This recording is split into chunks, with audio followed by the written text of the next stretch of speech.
Hi everyone, welcome back to the channel simplified education.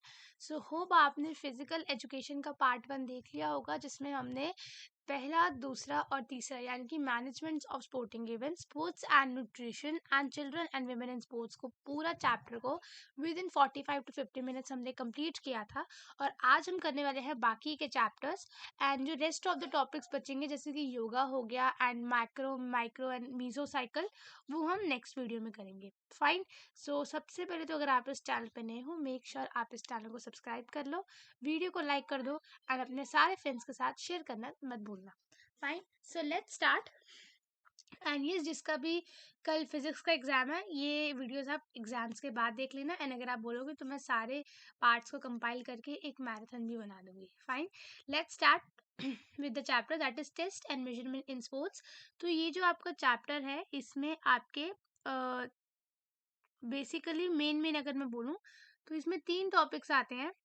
वैसे 1-2 topics और हैं, but आज हम करने वाले हैं मेन टॉपिक्स। फाइन, सबसे पहले इसमें आते हैं खेलो इंडिया प्रोग्राम में 5 टू 8 इयर्स के बच्चों के लिए जितने भी टेस्ट हैं उनको उनको पढ़ना। सबसे पहले अगर मैं बात करूँ 5 से 8 साल के बच्चों के लिए खेलो इंडिया प्रोग्राम में 3 तरीके के टेस्ट होते हैं। सबसे पहले आता है बॉडी कॉम्पोजिशन, जिसको हम बीएमआई बोलते हैं। फाइन, फिर हमारा आता है plate tapping test and last हमारा आता है फ्लेमिंगो टेस्ट। देखो, जो हमारा बॉडी मास इंडेक्स है ना, बॉडी मास इंडेक्स का फॉर्मूला होता है वेट अपॉन में हाइट स्क्वायर। क्या होता है? वेट अपॉन में हाइट स्क्वायर। इससे हम देखते हैं कि जो बच्चे का वेट है और जो उसकी हाइट है, उसमें कितना ज़्यादा बैलेंस है।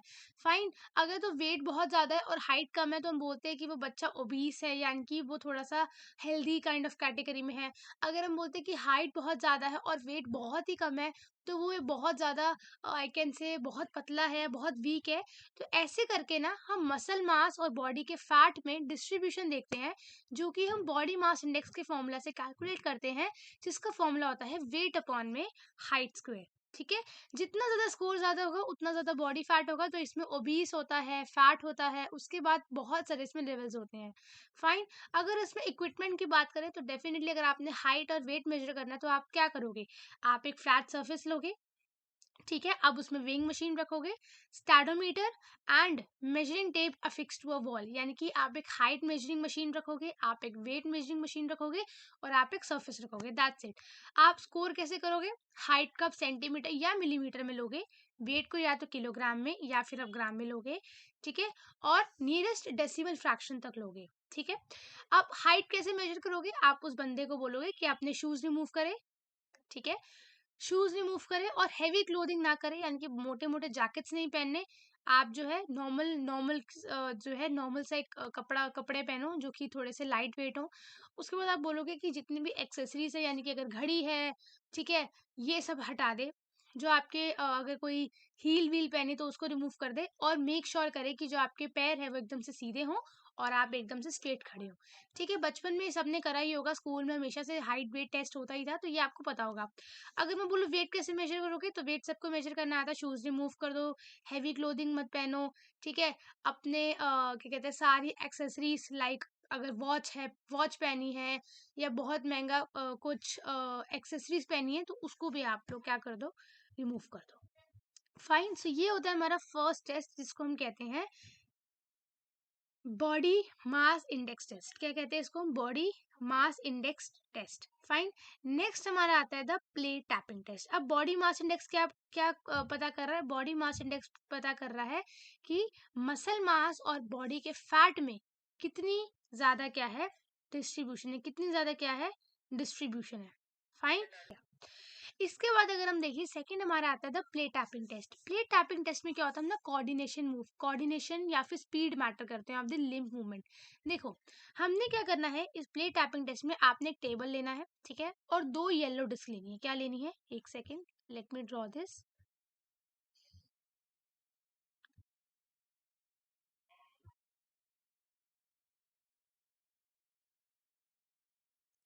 आपने ना ऐसे करके एक 2 येलो डिस्क लेनी है, ठीक है, होप इट्स विजिबल। ठीक है, ऐसे करके एक ही येलो डिस्क हो गई, एक इधर येलो डिस्क हो गई। ठीक है, एक आपने लेना है बीच में रेक्टेंगल। क्या लेना है? रेक्टेंगल। इसको हम ब्लू कलर से बना देते हैं, ठीक है। रेक्टेंगल लेना है और एक स्टॉप वॉच लेना है। देखो प्रोसीजर क्या है, प्रोसीजर आपने समझना है। देखो क्या कहना है कि जो आपकी टेबल की हाइट होगी वो डेफिनेटली जो बंदा खड़ा है वो एकदम से कंफर्टेबली खड़ा होना चाहिए टेबल के सामने। ऐसा नहीं है कि टेबल बहुत ही ऊंचा उसको ऐसे गर्दन ऊपर करके देखनी पड़ रही है, बहुत ही नीचे है, ऐसा नहीं होना चाहिए। लेवल पे होना चाहिए आपके कंटेस्टेंट की। उसके बाद जो टू येलो डिस्क है ना वो are placed on a table with the centres at a distance of 60 centimetre. दो जो येलो प्लेट्स है इनके बीच का डिस्टेंस कितना होना चाहिए, 60 सेंटीमीटर्स का। और उनके इक्वल डिस्टेंस पे, यानी कि अगर यहाँ से भी इक्वल, यहाँ से भी इक्वल डिस्टेंस पे बीच में एक रेक्टेंगल रखा होना चाहिए। ठीक है। अब देखो आपने करना क्या है, जो फॉर एग्जाम्पल आप अपने राइट हैंड की टेस्टिंग कर रहे हो कि आपके राइट हैंड की कितनी अच्छी मूवमेंट है, तो आपका लेफ्ट हैंड जो है वो आपका क्या है, वो आपका नॉन प्रेफर्ड है, उसको आप कुछ नहीं कर रहे। तो आप जो अपना नॉन प्रेफर्ड यानी कि जो आपका लेफ्ट हैंड है आप उसको कहाँ रखोगे, रेक्टेंगल के बीच में। ठीक है, रेक्टेंगल के बीच में रखोगे। और आप फिर क्या करोगे, आप सर्कल से बार बार अपने हैंड्स की मूवमेंट करोगे। यानी कि पहले हाथ इधर फिर येलो पे फिर सर्कल पे ऐसे ऐसे करके आपने दोनों सर्कल्स को बार बार करके क्या करना है, टैप करना है अपने राइट हैंड से। ठीक है, और आपका लेफ्ट हैंड कहाँ पे होगा, बीच में रेक्टेंगल के ऊपर। ठीक है। आपने क्या करना है, आपने अपने हाथों को मूव कराना है from one yellow disc to second yellow disc. ठीक है। ये आपका 25 टाइम्स होना चाहिए, यानी कि आपको 50 टैप्स करने हैं। 50 टैप्स हमारे लिए बहुत आसान होता है क्योंकि हम ये इजीली कर लेते हैं, बट ये हम कर रहे हैं 5 से 8 साल के बच्चों के लिए जिनके लिए बहुत थोड़ा सा मुश्किल है। तो आपने 50 टैप्स करने हैं, यानी कि आपने 50 बार ये करना है। और उसके बाद जो आपका टाइम नोट किया जाएगा वो बताएगा कि आपके हाथों में कितनी ज्यादा कोऑर्डिनेशन कैपेसिटी है या कितनी ज्यादा मूवमेंट है। ठीक है, एजिलिटी कितनी है। फाइन। आगे अगर हम चलें, सो एडमिनिस्ट्रेटिव टिप्स क्या है कि पार्टिसिपेंट को इनकरेज करो कि वो एकदम बैलेंस खड़ा हो। ठीक है। और कांस्टेंट पेस बना के चले, यानी कि ऐसा नहीं कि पहले बहुत तेज तेज कर रहा है फिर धीरे हो गया, तो इसमें क्या होगा, वो थक जाएगा। या see, so this is a flamingo balance test. इसमें क्या हम मेजर कर रहे हैं, इसमें एबिलिटी मेजर कर रहे हैं कि आप कितना सक्सेसफुली अपने आप को बैलेंस कर सकते हो एक लेग पे। ठीक है। तो इसमें इक्विपमेंट क्या चाहिए, एक नॉन स्लिपरी सरफेस चाहिए, क्योंकि अगर आप स्लिपरी सरफेस पे अगर आप एक टांग ऊपर रख के खड़े होगे तो डेफिनेटली आप गिर सकते हो। एक स्टॉप वॉच चाहिए, दैट्स इट। उसके बाद क्या है कि टोटल नंबर ऑफ फॉल्स और loss of balance in 60 seconds, मतलब आप 60 सेकंड में कितनी बार गिर रहे हो ना, जितनी बार भी आप गिरोगे उतनी बार स्टॉप वॉच बंद हो जाएगी। ठीक है। और अगर आप 60 सेकंड के अंदर अंदर आप 15 से ज्यादा बार गिर गए तो it means your test is over, it means your test is over.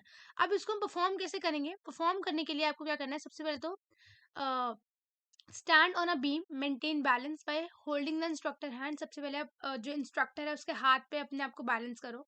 ठीक है। उसके बाद आप उसका इंस्ट्रक्टर का हाथ छोड़ दो, जैसे ही वो स्टॉप वॉच ऑन करेगा आपने अपने आप को बैलेंस करना है। ठीक है, जैसे ही आप गिरे स्टॉप वॉच बंद हो जाएगी, और जब फिर से आप अपना बैलेंस बनाओगे तब फिर से स्टॉप वॉच शुरू हो जाएगी। 60 सेकेंड्स में आप अगर 15 बार से ज्यादा बार गिर गए, it means you are done with your test. Fine.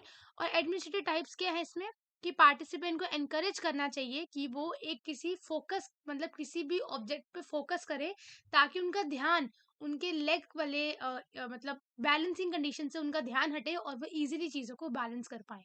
सो ये होते हैं हमारे 3 तरीके के टेस्ट, जिसमें सबसे पहला हमारा आता है flamingo balance test, plate tapping test and your body mass. बहुत बार आते हैं। ठीक है। और आपको एग्जाम में आपको लिखने को बोलेगा कि आप एक काम करो, आप मतलब बच्चों के 3 टेस्ट लिख के दिखाओ, तो आपने ये टेस्ट जरूर याद करने हैं। अब देखो आपने जब प्रोसीजर समझ लिया, इक्विपमेंट समझ लिए, आपको बस नाम याद होना चाहिए, क्योंकि आपको भी पता है अगर फ्लेमिंगो बैलेंस है तो बैलेंसिंग ही होगी उसमें। ठीक है। सो मोटा मोटा आपने देख लिया। आगे हम चलते हैं, आगे होते हैं यूथ फिटनेस टेस्ट, यानी कि ये होते हैं कुछ हमारे ईयर के बच्चों के लिए, हमसे छोटे, यानी कि 16-17 साल के बच्चों के लिए टेस्ट परफॉर्म होते हैं। सबसे पहले इसमें आता है that is 50 metre standing start और 50 मीटर डैश। 50 मीटर डैश मतलब 50 मीटर की दौड़, 50 मीटर की दौड़। अब 50 मीटर क्या है, बहुत छोटा एरिया है, तो इसमें आपकी एक स्पीड मेजर करी जाती है कि आप कितनी देर में आप 50 मीटर को कवर कर रहे हो।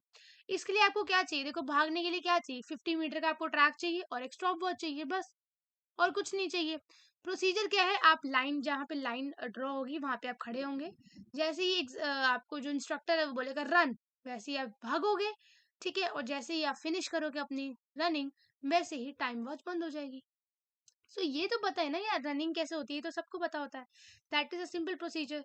स्कोरिंग हम क्या करते हैं, स्कोरिंग में यहाँ पे जो है 2 स्टॉप वॉच लेते हैं। क्या लेते हैं, 2 स्टॉप वॉच लेते हैं, ठीक है, ताकि सिमिलर जो है सेम टाइम नोट हो साइमल्टेनियसली, ठीक है। तो यहाँ पे हम कितने स्टॉप वॉच लेंगे, हम 2 स्टॉप वॉच लेंगे। सेकंड हमारा आता है that is the 600 metre walk और रन। अब इसमें क्या है, देखो 50 मीटर की तो बहुत छोटी सी जगह थी, तो आप इजीली उसमें दौड़ पा रहे थे, लेकिन 600 मीटर एक बहुत ज्यादा एक मैराथन होती है। इसमें आपको प्रेफर किया जाता है कि जब तक आप रन कर सकते हो तब तक आप भाग लो, जब आप थक जाओ तब आप वॉक कर लो। Getting my point? जब तक आप भाग सकते हो यू कैन रन, जब आपको लगे मैं थक गया हूँ आप वहां पे क्या कर लो, वॉक कर लो। यहाँ पर ना आपकी स्पीड मेजर नहीं करी जाती, क्योंकि डेफिनेटली सी बात है 500 मीटर में आप नहीं दौड़ सकते स्पीड से। यहाँ पर आपकी सहन शक्ति यानी कि एंड्योरेंस को क्या किया जाता है, मापा जाता है। एंड्योरेंस को क्यों नापा जाता है, क्योंकि वो देखते हैं कि आप कितना ज्यादा आपके अंदर एक सहन शक्ति पावर है कि आप 600 मीटर की वॉक या 600 मीटर का डिस्टेंस कवर कर सकते हो, ठीक है। चलिए इसको हम डिटेल में पढ़ते हैं। सो 600 मीटर रन, इसमें हम इंड्योरेंस यानी कि सहन शक्ति मेजर करते हैं। अब क्या चाहिए इसमें, कुछ नहीं चाहिए, 600 मीटर का ट्रैक चाहिए और स्टॉप वॉच चाहिए। 600 मीटर का ट्रैक चाहिए और स्टॉप वॉच चाहिए। अब इसमें प्रोसीजर क्या होगा, आप खड़े होगे लाइन के बाहर, जैसे ही आपको बोलेगा रेडी स्टडी गो, आपने भागना है। जब तक आप भाग सकते हो तब तक आप भागो। फॉर एग्जाम्पल आप 50-60 मीटर तक भागे और आप थक गए, तब आप वॉक कर लो। वॉक करते करते आप बोला भागो फिर भागो, तो this is a combination of running and walking. आप ये डिस्टेंस भाग कर भी और चल कर भी, दोनों तरीके से आप इस टेस्ट को कवर कर सकते हो या टेस्ट को पास कर सकते हो। और आपकी स्टॉप वॉच चलती रहेगी, तो जैसे ही आपने 600 मीटर की डिस्टेंस आपने कवर किया, वो आपका होगा, दैट इज आपका वो टाइम रिकॉर्ड हो जाएगा और उससे पता लग जाएगा कि आपके अंदर कितनी सहन शक्ति है। क्लियर हो गया, ठीक है। नेक्स्ट चलते हैं। नेक्स्ट हमारा आता है सिट एंड, ठीक है। नेक्स्ट हमारा आता है सिट एंड रीच टेस्ट। अब इसमें क्या होता है ना, सिट एंड रीच टेस्ट को फर्स्ट प्रोपाउंडेड किया था वेल्स एंड ढिल्लो ने इन 1952। तो ये आपको एक एमसीक्यूज क्वेश्चन बन सकता है। इसमें ना आपकी फ्लेक्सिबिलिटी मेजर करता है। देखो एग्जाम में ना हमेशा से आपको पूछा जाता है कि which test is used to perform endurance, which test is used to perform flexibility. तो ये आपको होना चाहिए, आपको आना चाहिए, ठीक है। इलास्टिसिटी या फ्लेक्सिबिलिटी आपकी lower part of the body की मेजर करता है। इक्विपमेंट क्या चाहिए, एक फ्लैट फ्लोर चाहिए, ठीक है, एक पेन चाहिए, एक बॉक्स चाहिए। इस बॉक्स को हम कहते हैं सिट एंड रीच बॉक्स। ये ना ऐसे करके एक बॉक्स होता है जिसमें आप क्या करते हो, आप एक कैंडिडेट को बोला जाता है कि वो नंगे पैर अपने लेग्स को स्ट्रेच आउट करके बैठ जाए, ठीक है, और अपने हाथों को क्या करे, आगे करे। The sole of his feet should be directly adjacent to the box, ठीक है। उसके जो नीज है ना वो एकदम से स्ट्रेट होने चाहिए, घुटने मोड़ने नहीं है। घुटने क्या करने हैं, मोड़ने नहीं है। और जितना ज्यादा वो अपने हाथ को आगे कर सकता है उतना ज्यादा वो अपने हाथ को आगे करेगा। Late me show you what is a seat and reach method. See this is a seat and reach method. आप देख सकते हो आपके कैसे पैर एकदम से स्ट्रेट है फ्लोर पे, और आपके जो हाथ है उनको हम आगे करने को बोल रहे हैं। ये सिट एंड रीच बॉक्स में ना मेजरमेंट होती है, जितने आपके हाथ आगे जाएंगे उतनी ही आपकी अच्छी क्या होगी, आपकी फ्लेक्सिबिलिटी होगी, उतनी ही अच्छी आपकी क्या होगी, फ्लेक्सिबिलिटी होगी, जितने आपके हाथ आगे जाएंगे। जितने आपके हाथ नहीं जा पाएंगे आगे, उतने ही आपके क्या है, फ्लेक्सिबिलिटी आपकी बॉडी की बहुत ज्यादा क्या है, कम है, बहुत ज्यादा क्या है, कम है, ठीक है। तो सिट एंड रीच में हम क्या करते हैं, सिट एंड रीच मेथड में हम हाँ, तो जो डिस्टेंस है आपका डेस्क से, आपका वो क्या किया जाता है, नोट किया जाता है, ठीक है। और एकदम से ये कहा जाता है कि आप धीरे धीरे अपने हाथों को आगे लेके जाएं। ऐसा नहीं कि आप एकदम से झटका दे रहे हैं आगे जाने के लिए, ठीक है। This should be done in a very slow basis, fine. Next हमारा आता है partial curl up. Partial curl up का मतलब सबको पता है, कर्ल अप्स क्या होते हैं, ठीक है। ये कर्ल अप जो है ये एब्डोमिनल स्ट्रेंथ और एंड्योरेंस को मेजर करता है, ठीक है। इसमें आपको फ्लैट फुट चाहिए, फ्लैट फ्लोर, रिकॉर्डिंग शीट चाहिए और आपको स्टॉप वॉच चाहिए, ठीक है। The number of setups to be perform in a given time, ये नोट किया जाता है। स्टूडेंट को बैक पे लेटाया जाता है clean flat and soft floor पे। उसके जो नीज है वो 90 डिग्री एंगल पे बेंड होते हैं। उसके जो फीट है और हिप्स वो 12 इंचेस अपार्ट होते हैं। The hand should be straight at the side of the body and the palm should be facing down the floor. When doing sit-ups, the palm will not leave the floor but will slide on the floor Do not rise fully while doing partial curve. Only the head and chest have to be raised by the 2 inches. Hence it is called the half sit-ups. क्या कहते हैं इसको? Half sit-ups कहते हैं. क्या कहते हैं? Half sit-ups. एक सेकेंड. तो ये क्या मेजर करेगा आपका? ये आपका मेजर करेगा abdominal strength and the endurance. Abdominal strength and the endurance. This will be measured by your partial curl up. ठीक है. अब देखो partial curl up कैसे होता है. partial curl up, ठीक है, इसको हम कहते हैं partial curl up. इसमें आप देख सकते हो कैसे ये अपने बॉडी को क्या कर रहा है, अपर ऊपर की तरफ खींच रहा है. This is your partial curl up. ठीक है, इसको हम क्या कहते हैं, partial curl up. फाइन. सो ये आपने देख लिया, तो इसका प्रोसीजर आप ऑटोमेटिकली लिख सकते हो.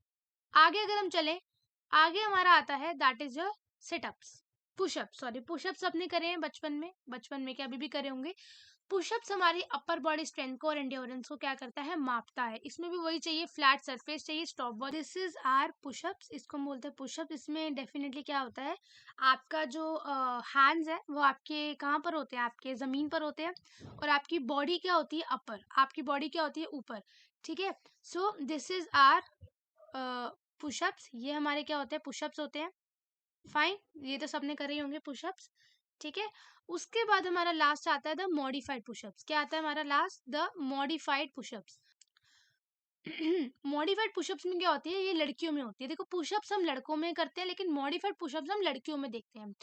लड़कियों में क्या होता है कि लड़कियों में थोड़ी सी स्ट्रेंथ की पावर कम होती है एज कम्पेयर टू बॉयज. तो वहां पर हम लड़कियों को एक एडवांटेज दे देते हैं कि वो अपने घुटने जमीन पर लगाकर पुशअप्स करें. देखो बॉयज में क्या हो रहा है, यहाँ पे बॉयज के जो नीज है वो ऊपर की तरफ है. ठीक है. लेकिन मॉडिफाइड पुशअप्स में हम क्या करते हैं, हम गर्ल्स को कहते हैं कि तुम ऐसे करके पुशअप्स कर लो. यानी कि आप जो अपने घुटने हैं वो या तो फ्लोर पे टच कर लो, या पीछे से अपने जो लेग्स हैं उसको आप क्या कर लो, फोल्ड कर लो. ये होता है हमारा मॉडिफाइड पुशअप्स. क्या होते हैं मॉडिफाइड पुशअप्स. तो आपको बेसिकली अगर आपको फोटो देखो, डेफिनेटली मैं बोलूँ तो photo memory is better than your reading memory. तो अगर आपको एक बार समझ में आ गया फोटो देख के, तो आई थिंक अब आप इजीली कर लोगे कि मॉडिफाइड पुशअप्स. तो अब ये देखो, सबसे पहले हम देखे 50 मीटर डैश. ठीक है. फिर हमने देखा 600 metre walk and run, sit and reach, partial curl up, pushups, modified pushup. एक होता है स्टैंडिंग ब्रॉड जंप. इसमें आपको लॉन्ग जंप करनी है, सिंपली लॉन्ग जंप करनी है. और एजिलिटी 4 into 10 मीटर का होता है कि 4 into 10 मीटर के आपके पास एक एरिया होता है जहां पर आपको भागना है. यानी कि एक पॉइंट से दूसरे पॉइंट तक यू हैव टू रन. तो ये आपकी एजिलिटी मैटर करती है, एजिलिटी मेजर करती है. ठीक है. तो एग्जाम में अगर आपको ना लिखना अभी लिखना अगर याद नहीं हो पा रहा, तो आप फोटोज को अच्छे से रिमेम्बर कर लो दिमाग में कि सेट एंड रीच कैसे होगा, पुशअप्स कैसे होगा, मॉडिफाइड पुशअप्स कैसे होगा. क्योंकि अगर आपको फोटो एक बार दिमाग में बैठ गई तो डेफिनेटली प्रोसीजर आप खुद लिख सकते हो. प्रोसीजर आप खुद लिख सकते हो. आगे अगर हम बढ़े, आगे हमारा आता है सीनियर सिटीजन टेस्ट. ये हमारे रिकली एंड जोन जो कि 2001 में दिया था, सीनियर सिटीजन टेस्ट. इसमें हम सीनियर सिटीजन्स की कितनी ज़्यादा क्या कहते हैं, उनके पास स्ट्रेंथ है, वो हम इससे मेजर करते हैं. उनका सबसे पहले आता है चेयर स्टैंड टेस्ट. यानी कि देखो बेसिकली उनको चेयर दे दी जाती है, उसमें हम उनको कहते हैं कि आप खड़े हो और बैठो, खड़े हो बैठो. जैसे हम सिट वो कहते हैं ना, क्या कहते हैं उसको, अप एंड डाउन, हम वैसे उनको एक चेयर दे दी जाती है जिनसे वो चेयर से खड़े होते हैं और चेयर पर ही बैठते हैं. तो ये उनकी लोअर बॉडी स्ट्रेंथ मेजर करता है. अब इसमें इक्विपमेंट क्या चाहिए, एक चेयर चाहिए जिसकी बैक हो. ठीक है. और एक स्टॉप वॉच चाहिए. अब प्रोसीजर क्या करता है, चेयर को वॉल के अगेंस्ट लगा दो, और जो सीनियर सिटीजन का टेस्ट करना है आप उनको बोलो कि वो चेयर पे बैठ जाए. ठीक है. और उनके जो हाथ होंगे वो शोल्डर पे क्रॉस करके होंगे. कैसे होंगे, इनके हाथ शोल्डर पे क्रॉस करके होंगे. ठीक है. उनके जो फीट है वो फ्लोर पे फ्लैट होंगे, और उनकी जो बैक है यानी कि जो उनकी कमर है वो एकदम सीधी होगी. और उनको हम बोलेंगे कि हमने टाइमर स्टार्ट कर दिया, अब आपने खड़ा होना है, बैठना है, खड़ा होना है, बैठना है, खड़ा होना है, बैठना है. ये हमारा होता है जिसको हम बोलते हैं चेयर स्टैंड टेस्ट. इसमें क्या होगा, जितने ज्यादा चीजें वो कंप्लीट, मतलब कितने ज्यादा वो राउंड्स कंप्लीट कर रहे हैं 30 सेकंड्स में, उनको बोलेंगे that is chair stand test. यानी कि अगर वो 30 सेकंड में कम से कम 50 to 60 टाइम्स अगर वो बैठ के खड़े हो रहे हैं, तो डेफिनेटली उनकी जो पावर है, जो उनकी बॉडी स्ट्रेंथ है लोअर, वो अच्छी है. लेकिन अगर वो 5 से ज्यादा बार नहीं खड़े बैठ पा रहे, उनको सांस चढ़ रही है, तो हम बोलेंगे कि उनकी लोअर बॉडी स्ट्रेंथ थोड़ी सी वीक है. फाइन. आगे अगर हम बढ़े, आगे हमारा आता है आर्म करलब। आर्म करलब में क्या होता है, उनसे हम क्या कराते हैं, डंबल से उनकी जो आर्म है उनको कर्ल करवाते हैं। ये उनकी अपर बॉडी स्ट्रेंथ और एंड्योरेंस मेजर करती है। इसमें विमेन्स के लिए ना हम 5 पाउंड वेट जो है लेते हैं और मेंस के लिए 8 पाउंड वेट लेते हैं। ठीक है, आर्म करलब में हम क्या करते हैं, जो उनकी डोमिनेंट आर्म साइड है, यानी कि जो आर्म साइड उनकी काम कर रही है, ठीक है, उस आर्म को हम क्या कहते हैं कि बार बार वो अपने जो उनका जो वेट है उनको उठा के वो क्या करते हैं, अपनी एल्बो को बेंड करते हैं, फिर स्ट्रेट करते हैं, फिर बेंड करते हैं, फिर स्ट्रेट करते हैं, फिर बेंड करते हैं, फिर स्ट्रेट करते हैं।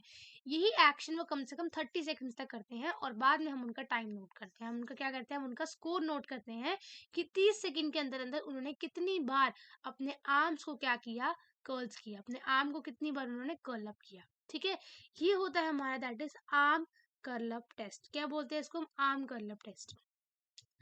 नेक्स्ट हमारा आता है sit and chair sit and reach test. तो वहां पे हमने सिट एंड रीच देखा था, जिसमें एक बॉक्स था, आपके पैर एकदम सीधे थे और आपको हाथ आगे रखने थे। यहाँ पर भी सब कुछ सेम ही है, लेकिन यहाँ पर हम क्या करते हैं, एक चेयर दे देते हैं। क्या दे देते हैं, एक चेयर दे देते हैं। इनको बोलते हैं chair sit and reach test. क्या कहते हैं इनको, chair sit and reach test. ठीक है, let me show the picture of chair sit and reach test, just 1 second. Sit and reached, ठीक है, ये होती है chair sit and reach test. ध्यान से देखो, इसमें क्या कर रहे हैं, हमने एक चेयर ले ली, ठीक है, क्योंकि सीनियर सिटीजन है तो डेफिनेटली वो ग्राउंड पे नहीं बैठ सकते। हमने क्या ले ली, एक चेयर ले ली और उनको बोला कि अपने किसको टच करे, अपने पैरों को टच करे अपने हाथ से। ठीक है, ये हमारा होता है chair sit and reach test. Chair sit and reach test, fine. तो सबसे पहला हमारा टेस्ट था जिसको हम बोलते हैं आर्म कर्ल। उससे पहले हमने देखा था your chair stand test, your chair stand test. Next हमारा टेस्ट आता है जिसको हम बोलते हैं that is back stretch test. Back stretch test, अब ना मैं इसके पिक्चर्स दिखाती हूँ सो दैट आपको ना थोड़ा सा ज्यादा अच्छे से क्लियर हो ये सब चीजें। ये हमारा था chair sit and reach test. ये हमारा होता है दैट, ये हमारा था चेयर स्टैंड टेस्ट। देखो इसमें ना चेयर पे बैठना होता है, हाथ को क्रॉस करना होता है अपने चेस्ट पे और खड़ा होना और बैठना होता है। ठीक है, ये हमारा होता है चेयर स्टैंड टेस्ट। फिर हमारा था, ये होता है हमारा that is back stretch test. इसमें क्या होता है ना, इसमें हम विमेन या मेन को बोलते हैं कि अपने दोनों हाथों को पीछे करके क्या करना है, ओवरलैप करना है। क्या करना है, पीछे ओवरलैप करना है अपने दोनों हाथों को। इसको हम कहते हैं बैक स्ट्रैच टेस्ट। इसमें हम अपर बॉडी स्ट्रेंथ और फ्लेक्सिबिलिटी देखते हैं। जितना ज्यादा, अगर पूरा ही हाथ ओवरलैप हो गया तो बहुत अच्छी फ्लेक्सिबिलिटी है, थोड़ा सा ओवरलैप हुआ तो कम फ्लेक्सिबिलिटी है। ठीक है, इसको हम बोलते हैं बैक स्ट्रेच टेस्ट। क्या बोलेंगे, बैक स्ट्रेच टेस्ट। लास्ट हमारा आता है 8 foot up and go test.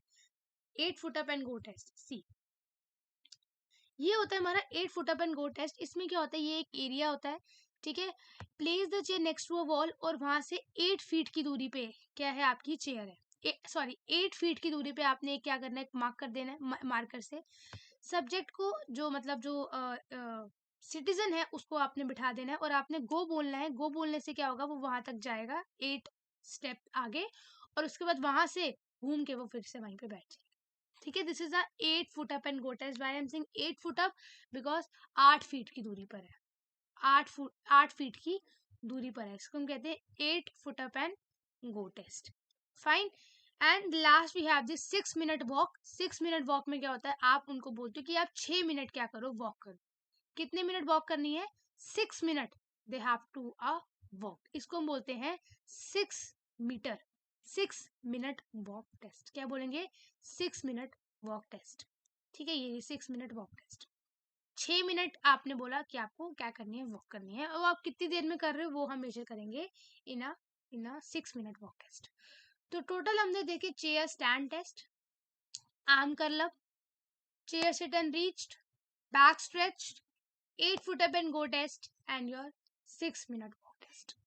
तो ये हमने देखे, सबसे पहले हमने देखे बच्चों के, यानी कि flamingo balance test, plate tapping और बॉडी मास इंडेक्स। फिर हमने देखे थोड़े बड़ों के, जिसमें थोड़े से हम आते थे, sorry teenager kind of a thing. उसमें हमने देखा pushups, partial curl ups, modified pushups, ठीक है, 50 metre run, 600 metre dash, 600 metre sorry run और वॉक। और इसमें हमने देखा ये 6 टेस्ट। तो ये 6 टेस्ट आपको अच्छे से याद करने हैं। क्या करने हैं, अच्छे से ये 6 टेस्ट आपको याद करने पड़ेंगे। Fine. Let's move towards our next chapter. Is chapter 9 of physical education. Let's start. सबसे पहले here's come a definition, that is what is personality.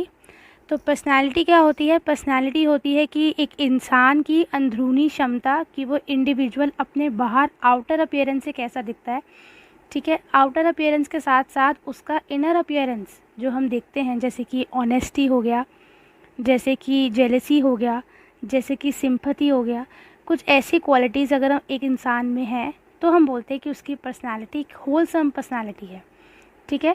Personality के 3 टाइप्स हैं जो इस साल आपके बोर्ड एग्ज़ाम में हैं. सबसे पहला आता है आपका जंग क्लासिफिकेशन, जिसको दिया था सीजी जंग ने. सीजी जंग के द्वारा 3 तरीके के लोग होते हैं. सबसे पहला आता है आपका इंट्रोवर्ट, फिर आता है एक्सट्रोवर्ट, फिर होता है आपका एम्बीवर्ट. अब तो इंट्रोवर्ट होता है, एक सेकेंड, यस, इंट्रोवर्ट होता है जो बहुत शाय होता है, ठीक है, जो शर्माता है, जो सोशल गैदरिंग अवॉइड करता है, ठीक है, जो बहुत कम बोलता है, बहुत सेंसेबल होता है, ठीक है. उसके आइडियाज़ बहुत ज़्यादा रिजिड होते हैं, बहुत ज़्यादा फर्म होते हैं, और वो अपने गोल को लेकर, अपने फ्यूचर को लेकर बहुत ज़्यादा ओरिएंटेड होता है. उसको पता होता है उसको लाइफ में करना क्या है. फिर आते हैं अपने एक्सट्रोवर्ट लोग. एक्सट्रोवर्ट होते हैं जो हर जगह किसी से भी घुल मिल जाते हैं. ये बहुत फ्रेंडली होते हैं, आउटगोइंग होते हैं, टॉकेटिव होते हैं, इनको हम चैटर बॉक्स भी बोलते हैं. ये बहुत ज़्यादा सोशल होते हैं नेचर में. ये बहुत ज़्यादा करेजियस होते हैं, मतलब ये किसी काम को करने से पहले डरते नहीं हैं, ठीक है. ये बिल्कुल भी हेजिटेट नहीं करते किसी से भी बात करने से, और इनके डिसीजंस लाइफ में हमेशा क्विक होते हैं. ये हमेशा क्विक डिसीजंस लेते हैं. लास्ट हमारा आता है एम्बीवर्ट. एम्बीवर्ट होता है जो कि both type of qualities possess करता है, मतलब वो डिपेंड करता है उस पर्सन पे. अगर वो फैमिली के साथ है तो वो एक्सट्रोवर्ट है, अपने बाहर किसी के साथ है तो वो इंट्रोवर्ट है, या फैमिली के सामने इंट्रोवर्ट है, बाहर एक्सट्रोवर्ट है. तो उसकी जो क्वालिटीज़ हैं वो डिपेंड करती हैं on the environment. That depends upon the environment. Next हमारा आता है बिग 5 थ्योरी. बिग 5 थ्योरी में 5 क्वालिटीज़ दी गई थी, जिसको हम ओशन से हम याद कर सकते हैं. सबसे पहला आता है ओपननेस. अब व्हाट इज़ ओपननेस? ओपननेस होता है वो इंसान जिसको नई थिंग्स करने में बहुत मज़ा आता है, बहुत क्रिएटिव होता है और बहुत क्यूरियस होता है हर एक चीज़ों को जानने के लिए. नेक्स्ट हमारा आता है कंसिस्टेंस. कंसिस्टेंस वो इंसान होता है जो बहुत ऑर्गेनाइज्ड, सिस्टमैटिक और बहुत पंक्चुअल होता है, जैसे कि डेकिसुकी, ठीक है. नेक्स्ट हमारा आता है एक्स्ट्रावर्जन. एक्स्ट्रावर्टेड हमारा होता है जो कि बहुत ज़्यादा सिमिलर होता है एक्सट्रोवर्ट के. ये बहुत टॉकेटिव होता है, सोशलेबल होता है, फ्रेंडली होता है. Next we have agreeable. Agreeable वो इंसान जो हर एक बात पे मान जाता है, उसको जिसको मनाना मुश्किल नहीं होता, ठीक है. वो बहुत ज़्यादा टॉलरेंट होता है, उसको कोई भी बोल जाए कुछ भी तो वो माइंड नहीं करता. बहुत सेंसिटिव भी होता है, ठीक है, और हर किसी के साथ कोऑपरेट कर लेता है ईजीली. लास्ट हमारा आता है न्यूरोटिसिज्म. न्यूरोटिसिज्म वो इंसान होता है जो मतलब बहुत मूडी है, टेम्परामेंट है, ठीक है, हर एक बात पे गुस्सा हो जाता है, उसको बहुत जल्दी उसका तापमान बढ़ता है और उतना जल्दी ठंडा भी हो जाता है. That is neuroticism. जो एक मूडी है, कभी कभी इरिटेट हो जाता है, इरिटेटिंग कैरेक्टर्स, इरिटेटिंग बातें करने लग जाता है, तो दैट इज़ इरिटेबल. एंशियस है और बहुत ज़्यादा टेम्परामेंटल है, ठीक है. Next we have what is aggression. Aggression होता है जब हम स्पोर्ट्स में खेलते हैं, कुछ भी खेलते हैं अग्रेशन में. अग्रेशन होता है स्पोर्ट्स के टाइम पे किसी के सामने अपना गुस्सा दिखाना. तो जैसे 2 क्रिकेट्स टीम हैं, ठीक है, इंडिया वर्सेस ऑस्ट्रेलिया कुछ, तो इंडिया के प्लेयर्स का जो ऑस्ट्रेलिया के प्लेयर्स के प्रति जो एंग्री जो गुस्सा होगा उसको हम एग्रेशन बोलते हैं, ठीक है. गुस्सा होना एक अलग बात है, एक अलग सेंस में वो एक ठीक भी है पॉजिटिव सेंस में, लेकिन अग्रेशन एक नेगेटिव टर्म है. अग्रेशन का मतलब होता है हम करने की कोशिश कर रहे हैं, किसी को भी हम अगर हार्म करने की कोशिश कर रहे हैं तो वो हमारा होता है एग्रेशन, ठीक है. अगर मैं क्रिकेट खेल रही हूँ और मेरा इंटेंशन है सामने वाले को हार्म करना, तो वो हमारा हो जाएगा अग्रेशन. इसमें 3 तरीके के अग्रेशंस होते हैं. सबसे पहला हमारा आता है that is hostile aggression. Hostile aggression हमारा होता है जिसमें हमारा मेन एम ही होता है कि हम स्पोर्ट पर्सन को इंजर करें, जानबूझकर कोई चीज़, जानबूझकर किसी को नुकसान पहुंचाना, जानबूझकर किसी को इंजर्ड करना, उसे हम बोलते हैं हॉस्टाइल एग्रेशन. नेक्स्ट हमारा आता है इंस्ट्रूमेंटल एग्रेशन. इंस्ट्रूमेंटल एग्रेशन जो है that is intent to hurt someone in order to achieve money, praise and victory. किसी ने किसी को पैसे दिए उसको मारने के, उसको हार्म करने के, ठीक है, या वो ये प्रशंसा के लिए कर रहा है या वो जीतने के लिए कर रहा है गेम को, दैट इज़ इंस्ट्रूमेंटल एग्रेशन। अगर वो विक्ट्री के लिए कर रहा है तो किसी सेंस तक वो ठीक भी है, बट वैसे इंस्ट्रूमेंटल एग्रेशन ठीक नहीं होता। लास्ट हमारा आता है असर्टिव। असर्टिव हमारा होता है कि किसी के सामने अपना डोमिनेंस को कायम रखना, उसको हार्म करने का कोई इंटेंशन ना होना, किसी इंसान को हार्म करने का इंटेंशन ना होना, सिर्फ और सिर्फ अपना एक डोमिनेंस बरकरार रखना, तो वो आता है एक असर्टिव एग्रेशन में।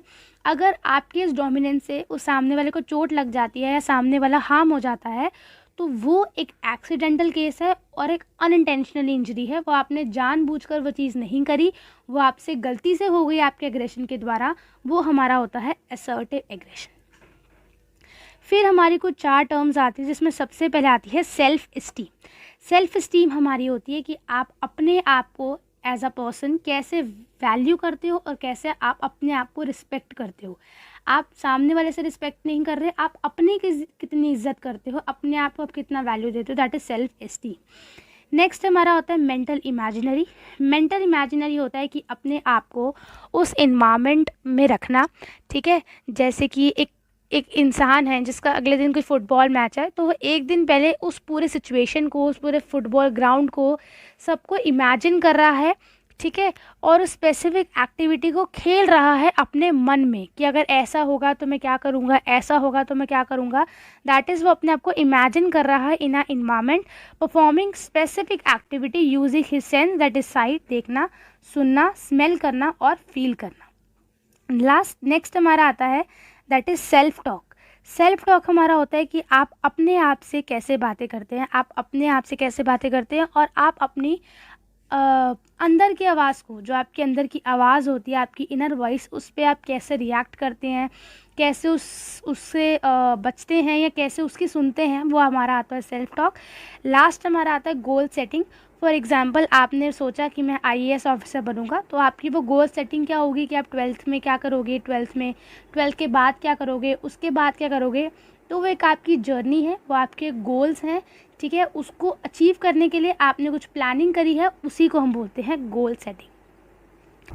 सबसे पहले आता है फिजियोलॉजिकल फैक्टर्स, जो कि डिटरमाइन करते हैं सबसे पहले स्ट्रेंथ को। तो स्ट्रेंथ को जो डिटरमाइन करता है वो होता है आपका साइज़ ऑफ द मसल। तो आपका जितना साइज़ ऑफ द मसल ज़्यादा है, उतनी आपकी स्ट्रेंथ ज़्यादा होगी। जितना आपका साइज़ ऑफ द मसल कम होगा, उतनी आपकी स्ट्रेंथ कम होगी। नेक्स्ट मैं बात करूँ बॉडी वेट की, तो ज़्यादातर हम देखते हैं कि अगर किसी का वज़न बहुत ज़्यादा है तो उसमें बहुत ताकत है, बहुत पावरफुल है वो बंदा, और अगर किसी का बॉडी वेट इतना अच्छा नहीं है तो उसकी स्ट्रेंथ इतनी अच्छी नहीं होती। नेक्स्ट मैं बात करूँ मसल कॉम्पोजिशन की, तो यहाँ पे आपके फाइबर्स आ जाते हैं, जिसमें कि हम बात करें slow Twitch fibre, fast Twitch fibre, white fibre, red fibre, ठीक है। एंड लास्ट हमारा आता है intensity of nerve impulse. Next अगर हम बात करें that is speed.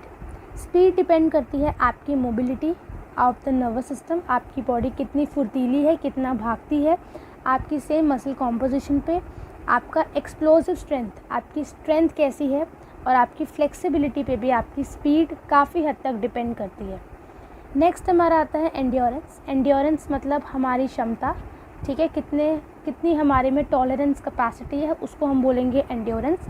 Endurance depend करती है आपकी मसल कॉम्पोजिशन पे, लैक्टिक एसिड टॉलरेंस पे, कि आपकी बॉडी कितना लैक्टिक एसिड टॉलरेट कर सकती है, आपकी एरोबिक कैपेसिटी पे, जिस पे कुछ टर्म्स आती हैं oxygen intake, oxygen transport, oxygen uptake and energy reserve, and last we have movement economy. Next we have flexibility. तो फ्लेक्सिबिलिटी पे जो फैक्टर्स डिपेंड करते हैं वो तो सबसे पहले एज एंड जेंडर। तो आपने देखा होगा बच्चे ज़्यादा फ्लेक्सिबल होते हैं, फीमेल ज़्यादा फ्लेक्सिबल होती हैं। Next muscle strength, joint structure and stretchability of the muscle. Next हमारा आता है अपनी effect of exercise on muscular system. अगर हम रोज़ एक्सरसाइज करते हैं तो उसका क्या इफ़ेक्ट होगा अपने मस्कुलर सिस्टम पे। तो सबसे पहले रेगुलर एक्सरसाइज से सबसे पहले तो आपकी साइज़ और shape of the muscle change हो जाएगी, आपकी बॉडी बनने लग जाएगी, आपको थकान इतनी नहीं होगी, फटीक नहीं आएगा, आप में फूड स्टोरेज बढ़ेगी, आपका एक्स्ट्रा फैट जो मोटापा है वो कम होगा, और आप में ज़्यादा से ज़्यादा कैपिलरीज बनेंगी। अगर मैं बात करूँ कार्डियो रेस्पिरेटरी सिस्टम की, तो कार्डियो रेस्पिरेटरी सिस्टम में आपका हार्ट का साइज़ बढ़ेगा, आपका स्ट्रोक वॉल्यूम बढ़ेगा, आपका कार्डियक आउटपुट बढ़ेगा, आपका टाइडल एयर कैपेसिटी बढ़ेगा और आपका ब्लड प्रेशर घटेगा, आपका बीपी घटेगा और आपका ब्लड वॉल्यूम भी बढ़ेगा। ठीक है, तो ये थे हमारे कुछ फैक्टर्स। नेक्स्ट टॉपिक हमारा आता है इसी चैप्टर का, that is sports injuries. Sports injuries की अगर मैं बात करूँ, सबसे पहले आता है सॉफ्ट टिश्यू इंजरी। अगर आपकी सॉफ्ट टिश्यू इंजरी हो गई तो उसमें सबसे पहले आपका आता है कॉन्ट्यूशन।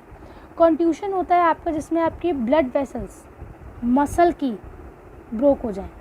अगर आपकी मसल्स की ब्लड वेसल्स टूट गई हैं तो उसको हम बोलते हैं कॉन्ट्यूशन। ब्रूसेस होता है कि अगर ब्रूसेस होता है कि आपकी जो ब्लीडिंग है वो बंद ही नहीं हो रही, अगर ब्लीडिंग हो जाए तो वो ब्रूसेस है, अगर ब्लीडिंग नहीं हो रही तो वो कॉन्ट्यूशन है। नेक्स्ट हमारा आता है एब्रेशन। एब्रेशन होता है to falling on a hard surface. अगर आप बहुत ज़ोर से किसी हार्ड सरफेस पे गिरे हो तो वो जो आपको चोट आती है वो होती है आपकी एब्रेशन। नेक्स्ट हमारा होता है लैसिरेशन। लैसिरेशन होता है एक डीप कट जो कि नाइफ से, ब्लेड से, ठीक है, लगता है। Irregular cut in the skin from the sharp object हमारा होगा लैसिरेशन।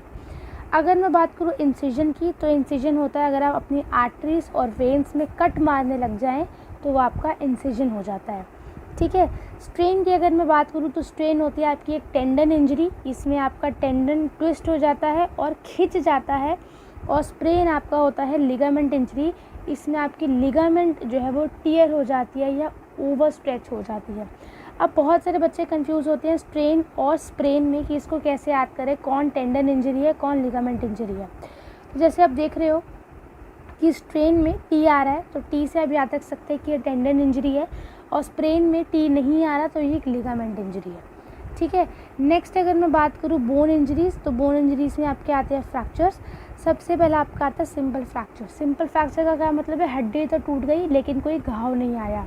हड्डी टूट गई लेकिन कोई घाव नहीं आया तो फ्रैक्चर विदाउट एनी वुंड, ये आपको हो जाएगा सिंपल फ्रैक्चर।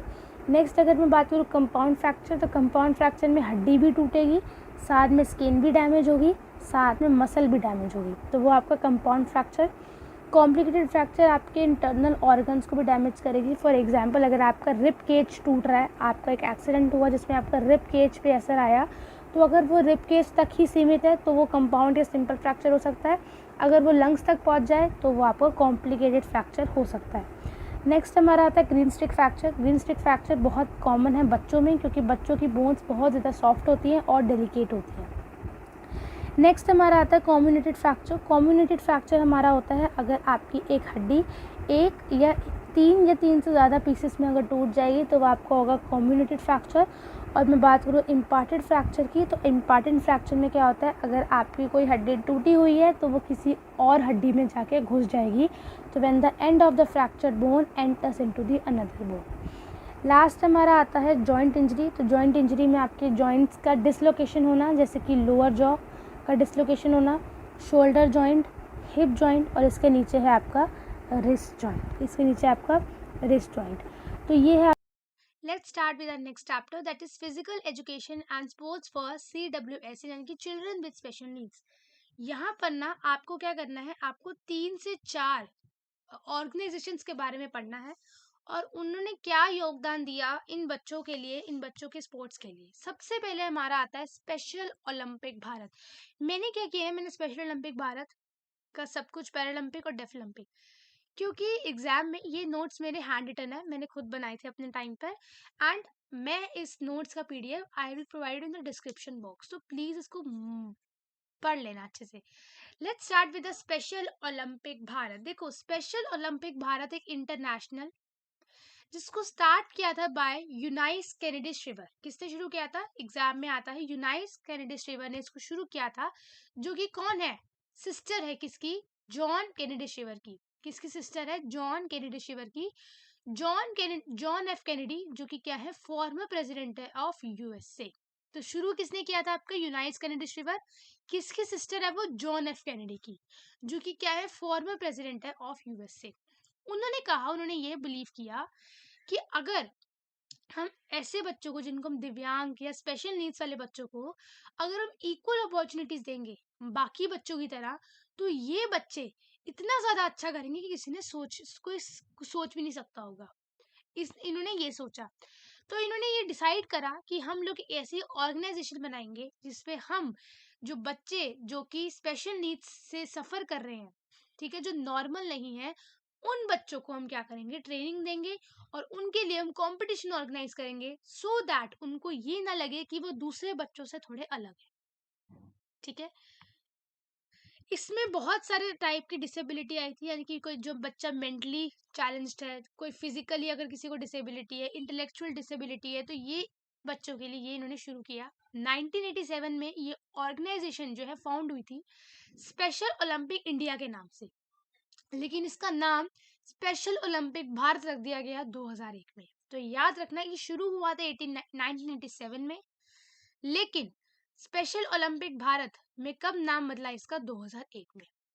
ठीक है, उसके बाद नेशनल स्पोर्ट्स फेडरेशन ने इसको रिकग्निशन दी और उसके बाद इसने अपना काम शुरू कर दिया। इसके बाद इन्होंने क्या कर दिया, काम शुरू कर दिया। ठीक है, उसके बाद इनके मिशन की अगर हम बात करें, इनका मिशन क्या है, इनका मिशन ये है कि स्पोर्ट्स ट्रेनिंग दे और स्पोर्ट्स कंपटीशन ऑर्गेनाइज करे उन बच्चों के लिए जो डिसेबिलिटी से जूझ रहे हैं। ये इनका मिशन है। एग्जाम में ना मिशन, विजन, ओथ, सिंबल ये एग्जाम में आता है, लेकिन हम क्या करते हैं, हम कंफ्यूज हो जाते हैं कि विजन क्या था, मिशन क्या था, ओथ क्या थी। तो देखो, ओथ अगर कोई चीज अगर इन्वर्टेड कॉमर्स में लिखी जाती है ना, तो वो चीजें हमें एज इट इज लिखनी है। ठीक है, चाहे वो किसी का ओथ हो गई, चाहे वो कोट हो गया। ठीक है, तो इनका मिशन ये था, लेकिन इनका विजन क्या था, इनका विजन ये था कि जो इस vision is to provide chance to the young person or the person with the intellectual disability so that उनको ये ना लगे कि वो लाइफ में कुछ कर नहीं पा रहे, वो अपने आप को एक प्रोडक्टिव सिटीजन्स की तरह, एक एसेट की तरह अपने आप को वो देखें।